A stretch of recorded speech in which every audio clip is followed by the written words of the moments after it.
54 के करीब आमने दुश्मनों को हलाक किया गया है। पाकिस्तान की सिक्योरिटी फोर्सेस का यह अज़्म है कि पाकिस्तान का इंतकाम जारी सारी रहेगा और DGISPR की तरफ से बड़ा वाज़ेह कर दिया गया है कि कोई अफगान शहरी अब नहीं बचेगा। इस हवाले से भी हमने बात करनी है और DGISPR ने अपने मुख्तसर लेकिन जामे प्रेस कॉन्फ्रेंस के अंदर पॉलिसी बयानात भी दिए हैं, भारत से मुतल्लिक भी दिए हैं, लेकिन एक मुल्क का जिक्र नहीं किया जा रहा। उसके किरदार के हवाले से भी आज के इस ब्लॉग पर बात करते हैं। तो आगाज़ करते हैं बलूचिस्तान की स्पेसिफिक सूरत हाल पर। अस्सलाम वालेकुम। आज तारीख है 8 जुलाई 2026 और मैं हूं रजा अब्बास। आपसे दरख्वास्त की वीडियो को लाइक और चैनल को सब्सक्राइब जरूर कीजिएगा। आज हो सकता है कि पाकिस्तान के तमाम मेन स्ट्रीम मीडिया के अंदर, नेशनल मीडिया के अंदर बलूचिस्तान की सूरत हाल के ऊपर खसूसी तौर पर डिस्कस किया जाए, लेकिन चूंकि अगर आप हमारे रेगुलर नाजरीन हैं तो ये ज़रूर जानते होंगे कि मुसलसल 3 से 4 दिन हो चुके हैं बलूचिस्तान की सूरत हाल से मुतलिक जो है मुसलसल आपको आगाह कर रहे हैं कि वहां पर जो सूरत हाल बनी हुई है वो बड़ी तशवीशनाक है। पाकिस्तान के मेन स्ट्रीम मीडिया में इसलिए जिक्र किया जाएगा क्योंकि आज DGISPR की तरफ से प्रेस कॉन्फ्रेंस की गई है और खसूसी तौर के ऊपर फोकस किया गया है बलूचिस्तान ही की सूरत हाल पर। क्या कुछ हुआ है, और अभी जब मैं ये वीडियो रिकॉर्ड कर रहा हूं उससे कुछ देर पहले जो एक और अफसोसनाक वाक़या हुआ है, पाकिस्तान सिक्योरिटी फोर्सेस के जो जवान है बड़ी तादाद के अंदर शहीद हुए हैं।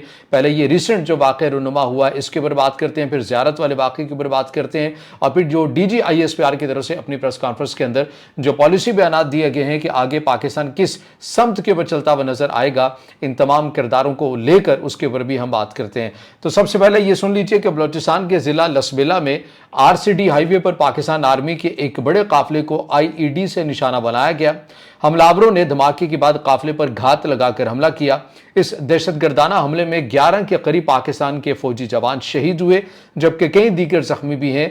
दहशतगर्दों ने शहीद फौजियों के हथियार भी लूटे, ये इतलात भी सामने आ रही हैं। इसके अलावा काफिला लसबेला के इलाके से गुजर रहा था जब IED धमाका होता है, जिसके फौरन बाद दहशतगर्दों ने एम्बुश किया। पाकिस्तानी फौज के तकरीबन 11 फौजी जवान शहीद होते हैं, जबकि मुतादिद जख्मी हुए और जख्मियों को करीबी हॉस्पिटल पहुंचाया गया। और इसके अलावा हमलावरों ने फौजियों के असलहा समेत दीगर सामान कब्जे में लेने का भी दावा किया है। ये बात ओपन इंटर सोर्स अकाउंट्स के अंदर ऐसी खबरें भी सामने आ रही हैं। ये वाकया बलूचिस्तान में जारी दहशतगर्दी की एक ताज़ा मिसाल है, जहां अलहदगी पसंद गिरोहों की जानिब से सिक्योरिटी फोर्सेस पर हमले किए गए। पाकिस्तानी फौज और हुकाम ने इलाके में सर्च ऑपरेशन शुरू कर दिया है। इसके अलावा जो ज़ियारत के अंदर इससे पहले हन्ना ओढ़क के अंदर और फिर ज़ियारत के अंदर हमने देखा था कि एक पुलिस स्टेशन के अंदर जो दहशतगर्दाना कार्रवाइयाँ की गई थी और इसकी जो जिम्मेदारी है वो कलदम TTP की तरफ से ली गई थी। अच्छा, ये भी बड़ा दिलचस्प है कि जो हन्ना ओढ़क की बात करें या फिर ज़ियारत की बात करें, इसके आसपास जो इलाके हैं, पेचीदा पहाड़ हैं, मुश्किल पहाड़ी रास्ते हैं, यहाँ पर बताया जाता है कि अगर यहाँ पर किसी हद तक जो होल्ड है वो कलदम BLA रखता है और कलदम BLA अपने होल्ड वाले इलाकों के अंदर कलदम TTP को कार्रवाइयाँ करने की इजाज़त देता है। तो आप इससे अंदाज़ा लगा लीजिए कि जो कलदम TTP है या फिर कलदम BLA है, ये जो लोगों की ब्रेन वॉशिंग करते हैं कि हम तो बड़ी नज़रियाती तौर के ऊपर उठने वाली तंजीमें हैं, इनकी कोई आपस में नज़रियात नहीं है।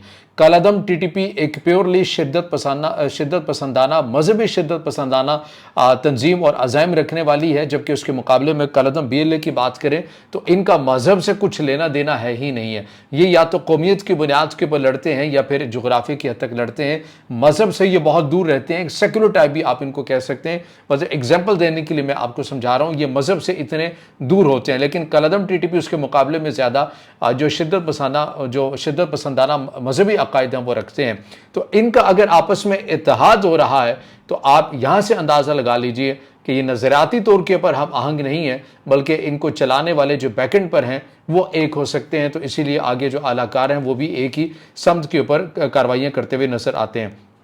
अब जो ज़ियारत पुलिस स्टेशन के अंदर हमला हुआ था उसमें बताया गया था कि 9 के करीब जो फौजी जो पुलिस एहलकार हैं वो शहीद हुए थे और मुतादिद अगवा होने की इतलात भी थी कि इन्हें अगवा भी करके ले जाया गया था। लेकिन अब ये इतलात आ रही हैं कि जिन पुलिस एहलकारों को अगवा करके ये दहशतगर्द अपने साथ लेकर गए थे उन्हें भी जो है वो शहीद कर दिया गया है। बाज़ रिपोर्ट्स के मुताबिक उनकी तादाद 18 के करीब आ रही है कि इन 18 को यरगमाल बनाकर कलदम TTP के जो अरकान है वो ले गए थे, इनको शहीद किया गया।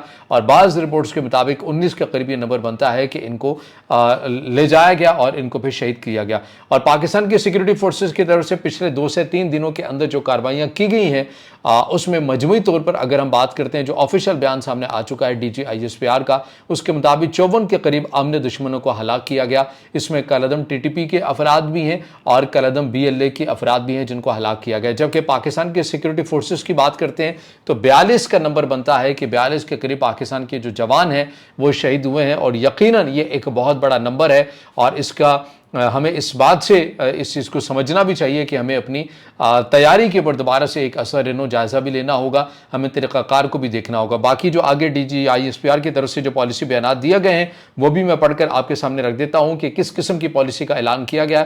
DGISPR की तरफ से जो अपनी प्रेस कॉन्फ्रेंस के अंदर वाज़ेह किया गया कि पाकिस्तान जारी रखेगा यह सिलसिला IBO यानी कि इंटेलिजेंस बेस्ड ऑपरेशन का। इसके अलावा अफगान पनाह गुज़ीनों से मुतल्लिक उन्होंने कहा कि 10 जुलाई की जो डेडलाइन है उसे हम किसी सूरत पीछे नहीं हटेंगे, और जो गैर कानूनी बाशिंदे यहाँ पर रह रहे हैं उन्हें अपने मुल्क में हर सूरत में जाना होगा और उन्हें गिरफ्तार किया जाएगा, गिरफ्तार करके उन्हें भेजा जाएगा। और DGISPR की तरफ से भी कहा गया कि जब से हम इस पॉलिसी के ऊपर गामजन है, काम कर रहे हैं, ये जो सहूलतकारी हुआ करती थी इन दहशतगर्दों की मकामी सतह के ऊपर, उसमें बड़ी हद तक कमी आ रही है। इसके साथ साथ जो DGISPR की तरफ से बलूचिस्तान की आवाम से भी ये मुतालबा किया गया है कि जहाँ पर सिक्योरिटी फोर्सेस इन अनासिर के खिलाफ लड़ती हुई नजर आती है तो वहीं पर आपके ताउन की भी अशद जरूरत होती है। और ये बड़ी खुश आइंद बात भी है कि बलूचिस्तान में बड़ी हद तक ऐसे अफराद हैं जो मुसलसल पाकिस्तान के सिक्योरिटी फोर्सेस के साथ ताउन करते हुए भी नजर आते हैं, जैसे कि अमन कमेटियां अब यहाँ भी तेजी के साथ बनती हुई नजर आती हैं, जो इस बात की अक्कासी करती हैं कि ये जो बड़ी तादाद के अंदर अफराद है अपने सूबे के अंदर, अपने इलाकों के अंदर अमन चाहते हैं।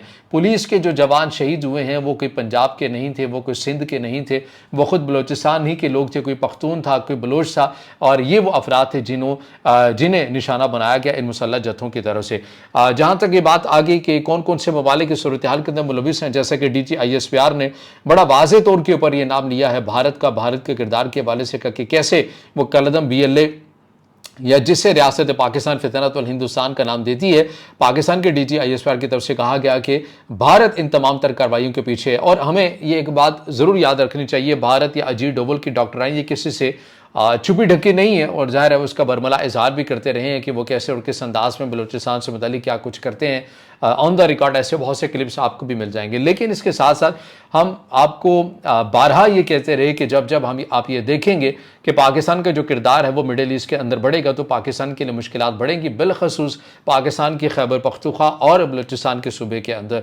और वही होता हुआ नजर आता है। पाकिस्तान ने जब से सऊदी अरब के साथ डिफेंस पैक्ट किया है, बलूचिस्तान के अंदर कार्रवाइयों का सिलसिला तेज़ हो जाता है। UAE के साथ ताल्लुकात आपके बिगड़ते हैं तो सिलसिला तेज़ हो जाता है। ईरान अमेरिका की आप सालिसी करवाते हैं तो वहाँ पर सिलसिला फिर तेज़ हो जाता है। तो ये एक बात हमें समझनी चाहिए कि मिडिल ईस्ट के अंदर जो जो किरदार पाकिस्तान का बढ़ेगा, पाकिस्तान के लिए बलूचिस्तान के एंड के ऊपर मुश्किलात बढ़ाने की कोशिशें की जाएंगी। लेकिन बहरहाल पाकिस्तान की रियासत का ये आज़म है कि अज़्म इस्तेहकाम जारी और सारी रहेगा, और IBO का जो सिलसिला है इंटेलिजेंस बेस्ड ऑपरेशन, इसको मज़ीद ज़्यादा मौसर किया जाएगा और ऐसे हमलों की इंसदाद के लिए पहले से जो इक़दाम है उनको यकीनी बनाया जाएगा। और इसके अलावा जो आप ये कह सकते हैं कि जो अपने 3 तैयारियां की गई हैं, इक़दाम किए गए हैं, जो गफलत बरती गई है, ज़ियारत पुलिस में ज़ियारत जो SP हैं उनको सस्पेंड कर दिया गया है, उन मज़ीद भी जो इंक्वायरी है वो भी जारी सारी है, पूछा जाएगा, देखा जाएगा कि किसकी गफलत थी, पुलिस स्टेशन के अंदर बर वक्त जो है वो इमदाद क्यों नहीं पहुँच सकी और उनके पास जो असलहा था वो नाकाफ़ी क्यों था, हालांकि वो एक ख़तरनाक इलाके के अंदर स्टेशन भी मौजूद था। तो बहरहाल तमाम तर वो चीज़ें हैं जिनके ऊपर तहक़ीक़ात भी जारी हैं, और बलूचिस्तान से मुतल्लिक़ पिछले 3 से 4 दिनों के अंदर जो सूरत हाल बिगड़ी भी नज़र आती है, अफसोसनाक ये पहलू है। लेकिन बहरहाल पाकिस्तान की फ़ौज जो है, पाकिस्तान की सिक्योरिटी फोर्सेस हैं, वो मुसलसल इन ख़तरात से निपटने के लिए आपको मैदान के अंदर नज़र भी आती हैं। तो बहरहाल ये वो अपडेट्स हैं, चीज़ें जो आपके सामने रखी हैं। अब इससे जुड़ा आपका कोई सवाल हो या राय हो तो ज़रूर कमेंट में ज़ाहिर ख्याल कीजिएगा, वीडियो को लाइक कीजिएगा, दोस्तों के साथ शेयर कीजिएगा और इस चैनल को ज़्यादा से ज़्यादा सब्सक्राइब भी।